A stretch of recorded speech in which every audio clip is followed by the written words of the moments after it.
All right, everybody. Aloha Friday.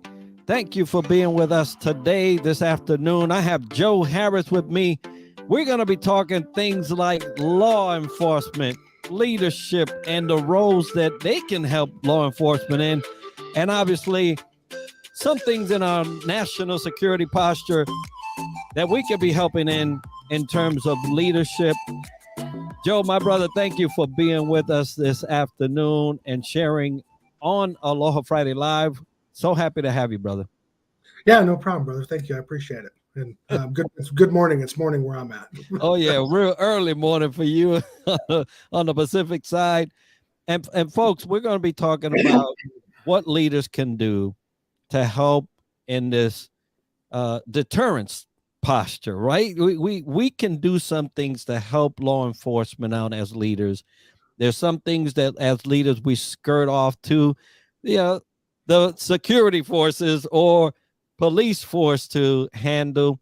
But there's definitely some areas that we could actually, through policy and through practices, that we can help our organizations, our companies, to prevent and help mitigate some things that happen when it comes to the involvement of law enforcement. But before we get into all that, Joe, give us a little bit of your background and where you are and doing now. Okay, yeah, absolutely. It's like kind of like the long walks on the beach talk, right? I'm married to my best friend. We got a beautiful family, a couple of girls. Live here in the Pacific Northwest in Washington State right now. My professional background, I spent 8 years in the Marines. As soon as I graduated from from high school, I joined the Marine Corps. Did 8 years doing that, and then got out of the Marines and got into law enforcement. I was in law enforcement for 20 years again in Washington State. Covered everything from the city. I did city police. I did county sheriff's office. I worked at the state level. My last 5 years, I was a police chief. Retired from that about 2 years ago and started my own security company. I do private investigations, security consulting, just kind of wherever I can find a niche to get in. And I have my PhD in public administration, and my graduate degrees are in intelligence studies. Amazing, folks. He's been busy, right? Semper Fi, my brother Joe, for your service. Thank you for all that you done early on. Thank you for the time that you spent in law enforcement all those years, getting educated and getting the practice in, right? So, and I do know that you had an opportunity to run for a sheriff. And so thank you for, aiming to that endeavor. Political side is is kind of treacherous sometimes, Yeah. but all in all, thank you for your law enforcement involvement and all the work and years that you devoted to that. We really appreciate that. I Now, appreciate Joe, it. when we talk about leadership, there is leadership in law enforcement, right? Mhm. There are some principles that we share across the gamut of any industry, and these are foundational things that we just hope everybody can do. But there are some things in leadership that we certainly can help law enforcement because typically that involvement is an after action type of thing, right? Reactive. If something happened, now we got to call the police, or something's about to happen, we got to call the police. But where do you see leaders' role in helping you guys mitigate some things? Because I know we have policies around security.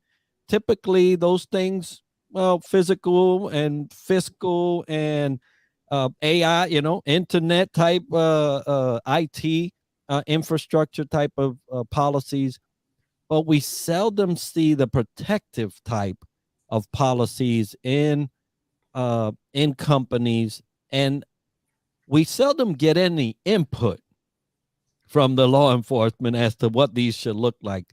So in terms of the leadership, the common day-to-day citizen that owns a business, owns an industry, where do you feel that, we can help out? It's a good question. I think there's a lot of things that you could do. Like it all starts with like just a conversation. I mean, reach out to if you're a local business owner, small business, large business. I don't care how big your business is. Reach out or have somebody from like your upper echelon of your management. Just reach out to your local police department and just start a conversation. I mean, a lot of times that's where it starts. Is law enforcement can't help you with whatever nuance or specific aspect of your business that you're concerned about if they don't know about it. um, and they'll never know about it if you don't take that first step and reach out to them. I mean, I think we'd all like to think that all law enforcement's going to reach out to us and build all these bridges and set up all of these opportunities for us to get to know each other and talk about our security postures.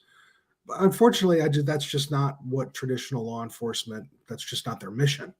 Law enforcement is by nature, and I think there's lots of reasons for this and um, constitutional reasons for this. That law enforcement is reactive by nature. So unfortunately, the only time you tend to deal with them is after something bad happened.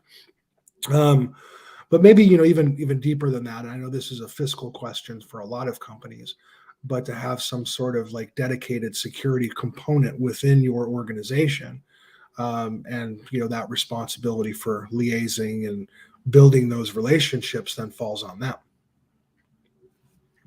Yes, and conversations have to be had. I would hope that, and I just posed the question, have you spoken to law enforcement in regards to your role in supporting their efforts and abilities to support you? Right? And that's sometimes we don't have those conversations. Don't know why. Don't know why. Maybe just because we rely on the fact that they are there at a three number digit type of call, and they would hopefully come in time. But a lot of the mitigation of situations that occur. I remember being in Hawaii as a young sailor, and a warehouse was and in Hawaii there's hardly any weapons event, right? When it happens, we're like, oh man, what happened? But this young man was fired a week ago, came to the warehouse, had a shotgun, and no joke, duct taped this shotgun to the head of the management there, and had that person out. And I remember this vividly, right? It's probably the first time as an adult I saw something like this play out, Mhm. and on an island where probably everybody knows everybody for the most part. This was a big deal. Mhm. And so something happened there at that company that allowed an individual with a firearm to come in on the premises and orchestrate the rest of what happened, right? Now, it did not end well for the individual. The person that was duct tape was able and to get free by the grace of God, because that head was locked into that thing. But I always wondered, in relations to leaders, who was running that whole deal, that the climate was to the point that someone could just walk on, don't have a badge, and we've had a lot of, technology has grown since then. Now you got cards and badges, and if you don't click it and you don't put your retina, or you don't put something on, you don't get into certain spaces. But when it comes to policy, we try to frame them to protect infrastructure. We try to frame them to protect resources like computers and all this, but we seldom take into account our personnel. And that conversation with the local law enforcement, will it produce at least some way of framing these policies for the protection of our people? Yeah, I think it could. A lot of it has to do with because look, law enforcement agencies are like any other agency. They're like any other organization in business, right? Even like pick an industry, hospitality. Um, every company within the hospitality industry has its own culture, whether that's uh, Wyndham or Motel 6 or whatever. They all have their own specific culture. That's true across the board. Any company, any organization, any industry, anywhere in the world. Um, so part of that, is understanding the organizational culture of the law enforcement agency where you operate. Um, and I can only speak from my experience in the Pacific Northwest because that's the only place I've ever been a police officer. But as a general rule, the way that like I was taught when I was coming up was, prevention's not my problem. That's not my. I don't have time for that. That's not my job as a police officer. My legal authority as a police officer to step in and take action is only triggered after something happens 90% of the time. I mean, there's obviously nuances to all of this. Terry stops and reasonable suspicion and all that other stuff. I'm not trying to get into the weeds here, but as a general rule, in order to enforce the law, the criminal statutes, the codes as they're written, it has to happen before I can do anything as a cop. And I think this is unfortunate. This is somewhere where law enforcement really needs to, I think, do a much better job. And we're starting to. I think you look across the country, and there's lots of agencies now that are a hell of a lot more proactive in community policing and reaching out than there ever was 10 years ago. But it's that old culture of, yeah, you know what? Just you see something suspicious, lock yourself in a room, don't open the door, call 911. The heroes will come and take care of it. And that's kind of short-sighted, I think. We should be sitting down and having those conversations and, get somebody. There are plenty of people within law enforcement, for example, that understand physical security, like access control and stuff like that. Something as simple as, sending a police officer over to your business for half a day. You guys host this cop. He comes in, he walks through your entire property.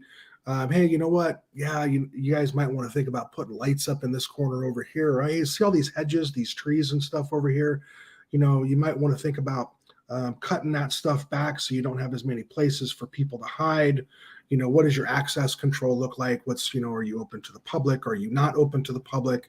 What kind of restricted areas do you have? How do you control access to that? Those are all great conversations to have. Unfortunately, I don't think that law enforcement has ever really been in a position to take advantage of that until now. And they're still struggling to figure out how to do that. Yeah, and I agree. Nowadays, the relationship and camaraderie between the local law enforcement and some agencies or the other agencies, especially companies and things like that, the community, I have seen skyrocket. I really love seeing videos of the local sheriff's department out there doing an event in and among the community. That's always a good thing. I've seen the local police department doing similar things. Sometimes they combine the sheriff's office and local police, and they hold an event to build awareness, whether it's one of those, fingerprint kit for kids and things of that nature, which really allows the community to embrace law enforcement a whole lot better because they seem at the time to be involved with the preventive piece, right? We never think in terms of those little kits for kids that we will ever need that. But how fortunate will we be if we actually filled one of those out? And if something as terrible as that may happen, that we would be ready because that relationship was already built. We have some information that readily hand over to law enforcement and help them because I know you guys have a time frame, right? The sooner we can get this resolved, the better it would be. The later it takes, it becomes harder. Oh yeah, yeah. Another thing that factors into that though too, it just triggered in my head as I was listening to you. Because I used to say this all the time when I was working the streets. The relationship between the community and the police, you're kind of, as a police officer, you're already starting like 10 steps back. People don't call 911 to say, "Hey, my kid's having a birthday party. You guys come over and have tacos with us." When the police show up, when the police are actively, interacting with the public and doing their job, 99% of the time it's because something bad happened, and people's emotions are high. I mean, there's hysteria, there's crises, there's uncertainty, and that's unfortunately that's 95, 99, whatever. It's in the high 90s, I'm sure. The percent of time and the atmosphere in which police interact with the public.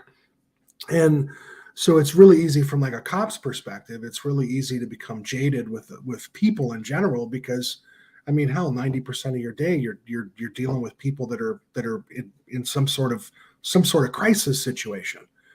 You don't get to experience a lot of those good happy times, and psychologically that takes a toll. I mean, PTSD in the first responder world, something that's not nearly talked about enough. I mean, a lot of people like to talk about the military and all that. Yes, I was in the military too, and yes, absolutely. But there's that applies in the first responder world as well. And then on the flip side, on the public perspective, they don't even think to call the police until something bad has happened. So it's there's this, I don't know, this interesting dichotomy, right? This like situation that's created, that the vast majority of the time those two entities interact, it's because something bad's going on. And so I think it makes it even more difficult for law enforcement, culturally, to kind of cross that bridge into some more preventative, um, upbeat, happy, no crisis going on. I used to do this as a police chief. I would tell my officers, small community, Central Washington, and hey, yeah, chief, there we rolled up on this noise complaint the other night, and it was a birthday party. They invited us in for some food, and we were like, nah, we don't think that that's appropriate. We don't like gratuities or whatever it was, um, and I said, no, no, no. I said, next time, man, I said, get out of your car and go in there and sit down and eat a taco with these people. Because that's the only way they're going to get to know you. I mean, yeah, you go there, do your job. I mean, if you got a complaint, you've got to deal with that complaint.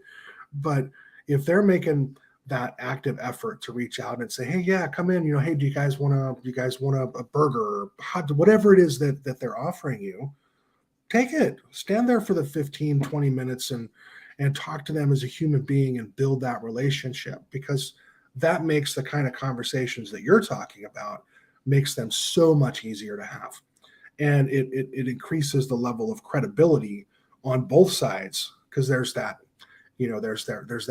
personal connection, that, oh yeah, you know what, yeah, Joe's a good guy, I can talk to him because I feel comfortable around him, and it's easier to have those conversations. Absolutely. And I love when both parties are invested in this relationship building.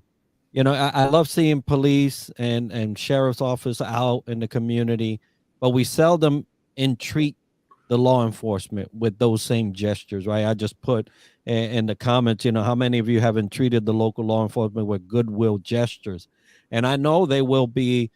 Sometimes they don't know. It's like, hey, I don't know if if I'm allowed to do something like this. But obviously, hey, check back with management, and they'll let you know if it's good. Good to go ahead and exchange those goodwill gestures. But how nice would it be if a local business that benefited from the security that's being provided by the local law enforcement, that they wouldn't treat them to something that would be a goodwill gesture and something as a thank you. And I Mm-hmm. wonder how many companies out there do that. If you are a company and you're listening and you do that type of deal, hey, let us know. We would love to hear different ways that you exchange goodwill gestures with the law enforcement and how it's received and all that. I'm sure that in my head as I'm talking about it. I'm already calculating my my next event to show my appreciation for law enforcement and the security that they provide me on a day to day without asking. Right, I did not have to ask for their services, and it's provided. So, thank Mhm. you to all law enforcement that is listening at this time or in the future as a replay. We really appreciate you. Now, we had spoke about a thing that has come up here lately, and it is around mass shootings. And now I know that that word mass, depending on who is using it, has different definitions because most general public does not know what is that definition when they use it. It could be, as we have been discussing, even just a thing that happened with two people, and it could be categorized as such a word. But media also has a role in how they portray these events.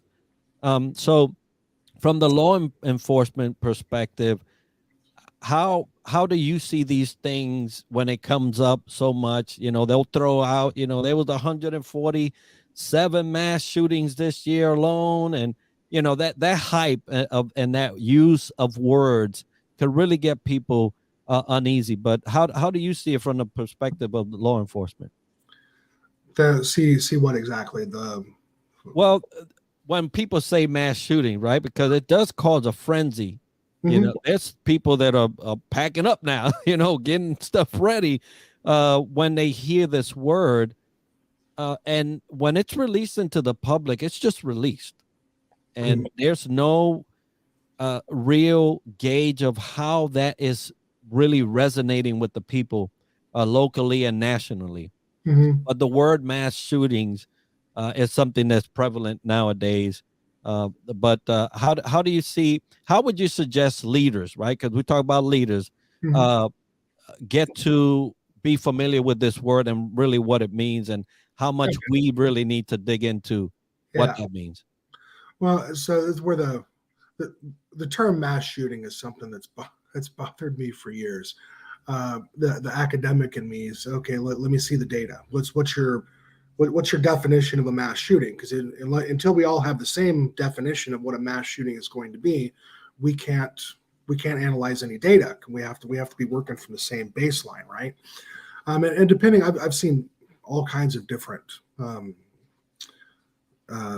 meanings for the word mass shooting. It's one that pops into my head was, and I forget whose definition this was, but it was any time or any incident involving firearms where at least two people were either shot and or killed, wounded and or killed by a firearm. Well, I mean, you go to some places in the United States, Chicago, D.C., L.A. I mean, that could be like 10 incidences in a weekend. Gang related shootings comes to mind. That's almost every gang related shooting I've ever investigated, and I've investigated a lot of them. And it's unfortunate. This is one of the other like little dichotomies, sidestep here, where law enforcement I think has been misunderstood and misused. Is law enforcement becomes the political football of whoever's in charge. You got on one hand the mass media, the sex and blood cells, right? So we're gonna clickbait. We're gonna make all of these headlines that are attention grabbing, so we can get people to read our article, and then the politicians step in and they twist that into whatever their platform is. And I'm not going to get political here at all, but because it's true on both sides of the aisle. And law enforcement is kind of stuck in the middle here because they're responding and doing their job, and law enforcement does a really really really good job at investigations. That's why they exist, right? And they're really really good at it. But investigations take time. In today's world of instant gratification, where you and I are making this video right now, and people can view it all across the world in real time. 20 years ago, we couldn't do that. and unfortunately, because government moves slower than everybody else does, right? So the government, where law enforcement sits, has not evolved at the same rate that everybody else has. So you've got all these people, up in arms and anxious and worried, and what are all those emotions that come in with a mass shooting in your general area, and they're looking for the police because the police are supposed to have the answers, and the police are saying we don't have the answers yet because we're still investigating it. Now, here's where I think law enforcement could do a better job, because historically it's always been, it's under investigation, not allowed to talk about it, no further comment, have a nice day. Well, if you don't put out at least some of the information, then it's human nature. People will fill in the blanks with what they think it ought to be, and that's how you get rumors, and that's how you get others, that all kinds of things that mess up an investigation. So I do think the police should be a lot more forthcoming with the information. Contrary to popular belief, 99% or 98% of every investigation I've ever been involved in, I mean, I've done a lot of, excuse me, like narcotics and gang investigations, they've got some sensitive components to them. But at the end of the day, like 95% of all of that information is public knowledge. Being a little bit more free with passing out that information, I think would help calm the communities. But on the flip side, I think the communities, and this I blame this on the press. The press, I think, should do a better job of educating the community that, hey, look, the police are doing their job, but these things take time. Just you have a mass shooting event, and we identify the shooter, and as part of the investigation, we're going to go to that shooter's house, and we're going to see, we're going to search their house and see if we can find any evidence that relates to the mass shooting. Pretty simple, and I think logical step, right? But there's these 4 pieces of paper called the Constitution, and there's this amendment called the Fourth Amendment. Your right against unlawful search and seizure. The cops can't just go open up the door and walk in and start their search. They have to go through a process. They have to get a search warrant. They have to write the search warrant, develop the probable cause, take that in front of a judge. A judge has to review it and sign it. So that there's a process. It's not instantaneous. And I think that's where you see some of the breakdown. I'm trying to think of like there's a lot of them. You look at like some of the incidents that make national headlines. And I'm not justifying whether the incidents were good or bad, but just look at the context of it, where you have something horrible that happens, and the police are involved, and the media goes straight to the police and says, "Hey, how did this happen? What's going on here? You need to give us some answers." And the cops say, "It's under investigation. I don't have anything to say right now. No further comment." And again, people fill in those blanks with the information that they think it should be, or in more nefarious cases, the information that best serves their individual platform. And the cops are sitting back, sorry, I'm not allowed to say anything. I'm not allowed to say anything. And then things get out of control. Whereas if there were better communication from law enforcement side, where they would come out and say, look, here's what we know right now, and just be transparent, just be straight up with the public. And okay, here's our next steps. Like a lot of these mass shootings, I'll just use, and I don't know any details at all about the most recent one, and so I'm just going to talk in generalities here. But they're doing an investigation now on the mass shooter and why they did and how they did what they did. What is secret about that investigation? The guy's dead. Is not there. You're not going to find anything that needs to be withheld from the public. I mean, yeah, again, in broad generalities here, because evidence, there's lots of different ways that evidence can intermingle with other pieces of evidence, and some of that needs to be held back, because until you're sure about it, you don't want to give out misinformation either, right? But in broad general terms, say, okay, I can be transparent with the public here. Yes, this horrible thing happened. We're investigating it.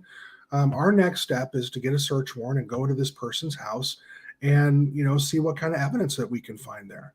hey, public, we conducted the search warrant and we found this manifesto, and this is what this manifesto said. And so, we believe that this is it's there needs to be more transparency, I guess, is what I'm in a long-winded way is what I'm trying to say.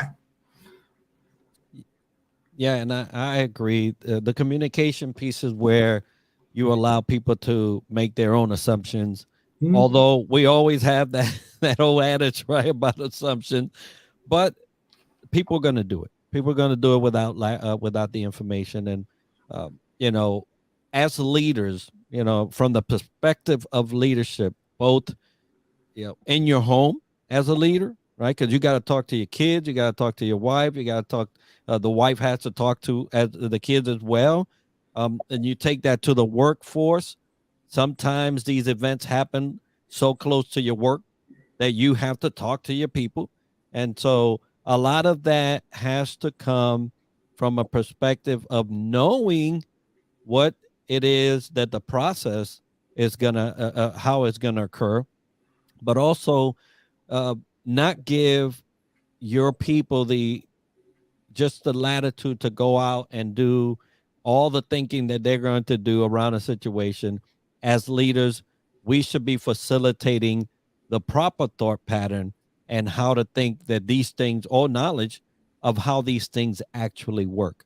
And Mhm. so, when I asked you to come on, is because I know that you just have the great a background, educationally background, and the experience to guide these leaders. Let's say something does happen in our neighborhood. I do have a company that, we have 15, 20 people there, and now they have all kinds of questions. Where would you like leaders, whether it's a leader at home, or a leader at a job site, or a leader in an educational institution, where would you like them to start getting savvy about enough to help ease all these questions from the people that they are in charge of, from the law enforcement perspective? Well, I think when you think about like your security posture, the most important piece of that security posture is that it be part of the culture of your organization. If your executive leadership doesn't buy into a security posture, you're never going to have one. And this conversation is moot, and there's no reason to have it. It's got to be something that the organization buys into at whatever level that's negotiable. But your company has to buy into a security posture of some kind, and accept that security is part of your culture and is something that's important. Otherwise, people are just going to pay it lip service, and nothing is going to come of it.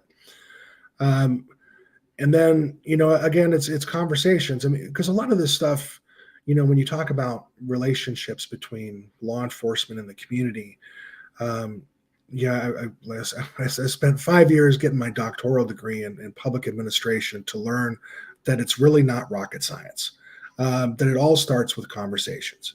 It all starts with reaching out to your local police department or sheriff's office, whatever jurisdiction you're in, and invite them in and have a conversation.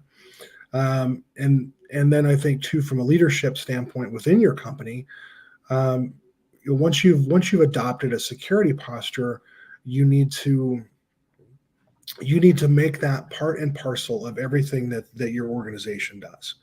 I'm not saying you got to be over the top about it and everybody's got to come in flak jackets and Kevlar helmets, but if, if security is important to you, then that needs to be woven into your mission, vision, and values. That needs to be woven into the your decision making when it comes to your product line. That needs to be woven into your decision making when it comes to supply chain decisions. Um, and so that it becomes a natural part of that conversation, so that when your subordinates have questions, or your subordinates have doubts about what that security looks like, it's a natural flow of the conversation.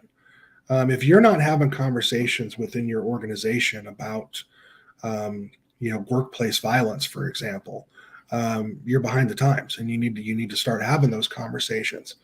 Um, but again, I go back to your culture. Culture eats everything for breakfast, and there's lots of different variations of that quote. But and I think that's true. Your organizational culture is really what drives your organization. It's not your.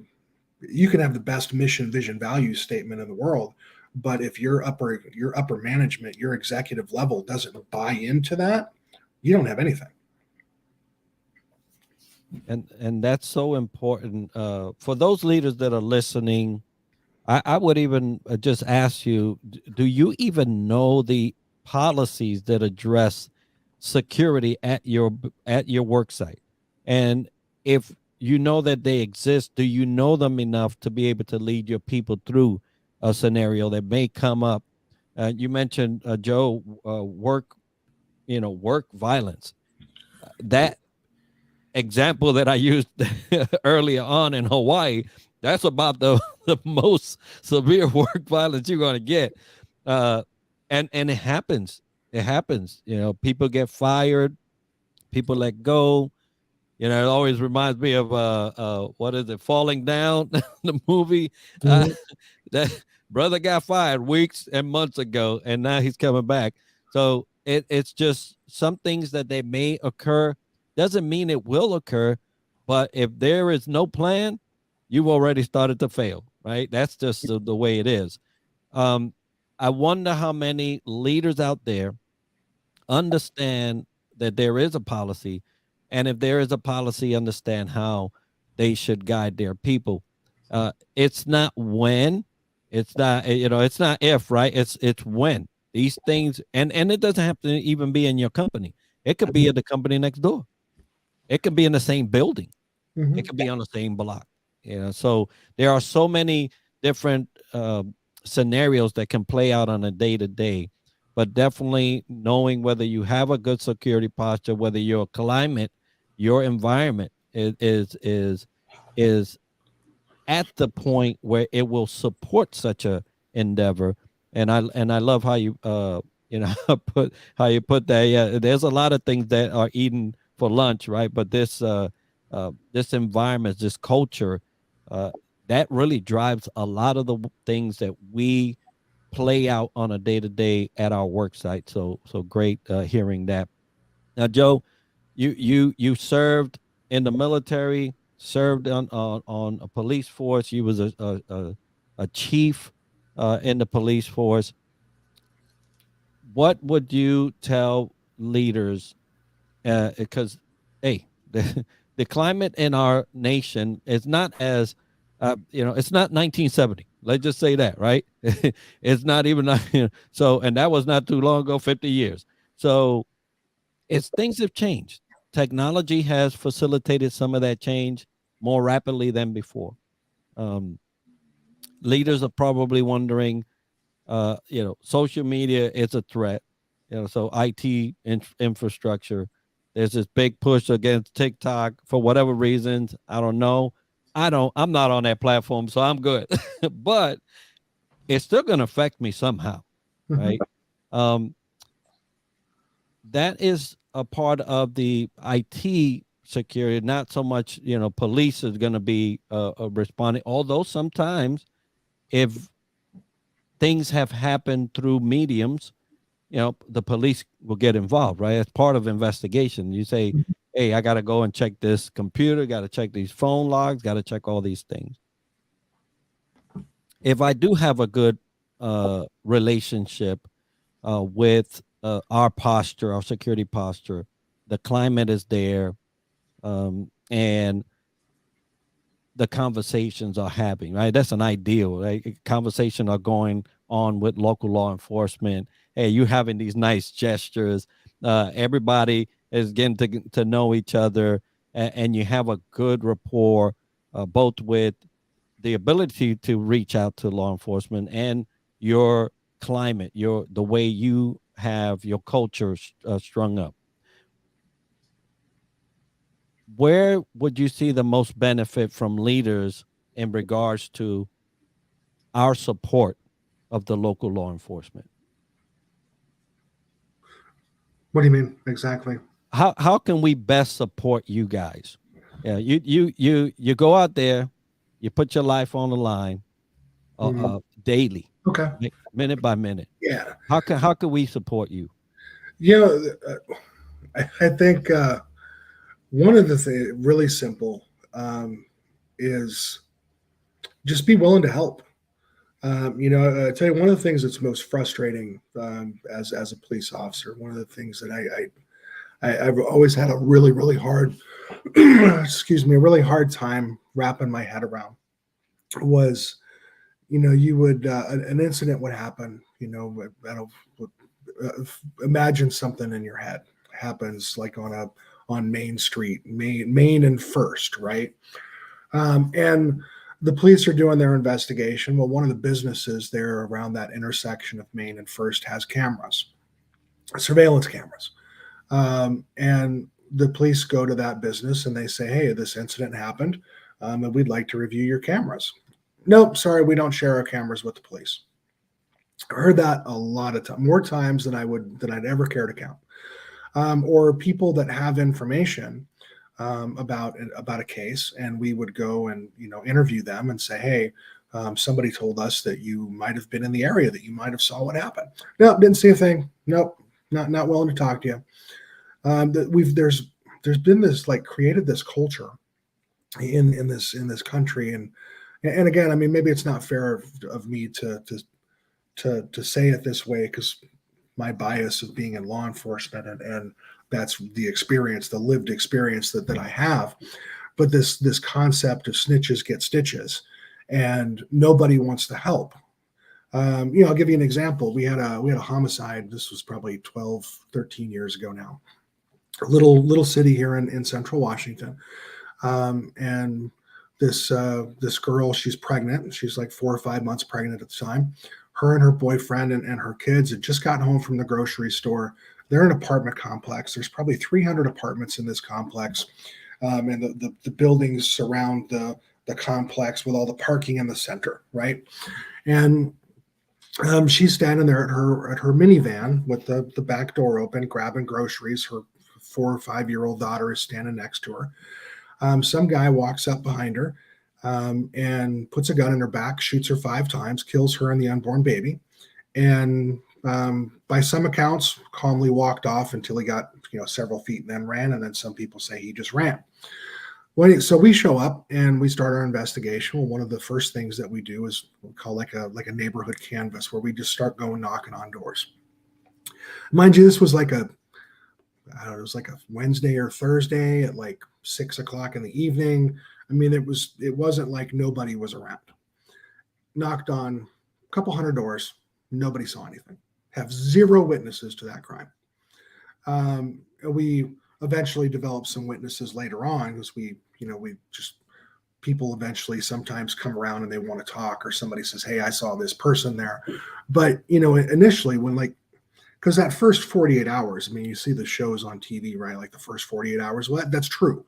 The quicker you can get a lead on a case like that, the quicker you can solve it. And it just boggled my mind that these people they just don't want to be involved. Or sometimes you'd have businesses that were victim of a crime. Say I don't know, they windows got broken out and they have uh, cameras or whatever, and we show up, we do an investigation, we figure out who it was. And again, in the state of Washington, I can't speak for other states because I haven't worked there, but we have this kind of saying, right, or slogan, like "No victim, no crime."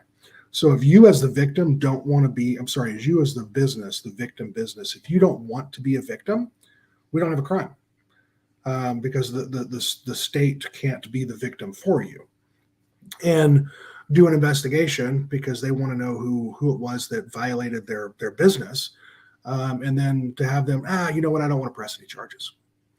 That happens a lot, and I think if there were one thing that I would suggest, the like Department of Homeland Security at all the airports, they have all those signs, right? See something, say something. we as a society, we need to be more involved in security, because security is everybody's responsibility. Okay, something horrible happened to family A. Thank God that wasn't my family. Um, and I have information on it, but I'm not going to get that's that. I don't want to be involved in that. That's until it's your family member. And then when it's your family member, then you're going to be all pissed off, wanting to know how come these people that have information are not willing to help. That happens a hell of a lot more than people realize it does. I think that would be, if there was one, if I could wave a magic wand, I think that would be the wand that I would wave. Yeah, and at times I'd say, that's a heart condition. Mm-hmm. That's a heart condition. I can't see somebody going through and potentially I'm the next one Mm-hmm. and not say anything. It's a heart condition. I mean, things have elapsed.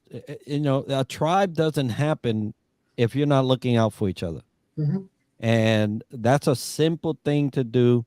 I know in some communities, I grew up in the South Bronx. I know about snitches get stitches, right? I know about that. But guess what? It could be you next.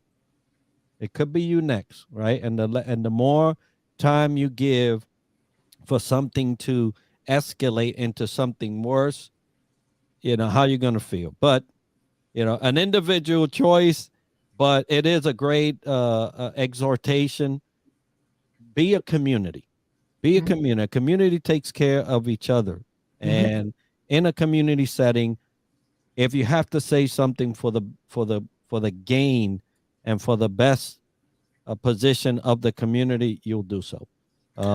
One thing too, it augments your security posture in the sense that it creates a tribal culture of security, in that okay, someone's casing Joe Harris's business, but they know that Enrique's business is right across the street, and Enrique is going to call the popo if they see somebody messing around Joe's business. And then they know that, oh well, hey, Rachel's business, but that Joe Harris dude, he's got cameras and he's not afraid to tell the police about it. And that it like promulgates this whole like tribal culture of security and makes everybody safer. Right. Yeah, I agree. The more involved in ensuring that they have some input and some they said sweat off their brow on the posture of security, the least likely it will be that something in that environment will occur, because people know, right? They Mm-hmm. know when you won't say something and they know when you will. Mm-hmm. So yeah, a great exhortation. Joe, it's been wonderful having you on Aloha Friday Live. Folks, I hope that the information shared today allows you to be a better leader in terms of your security posture, of your adherence to your current policies. That maybe you realize that you don't have a policy that supports a good posture for your company. I hope that this has helped you, and we will see each other next week with another guest doing great things in our community. Joe, thank you for your service in the Marine Corps. Thank you for your service as a police member and police chief. And thank you for educating yourself to the point that now you're being an asset to us. Thank you, brother. I appreciate you. Everybody, Aloha Friday. We'll see you next week, and enjoy the weekend.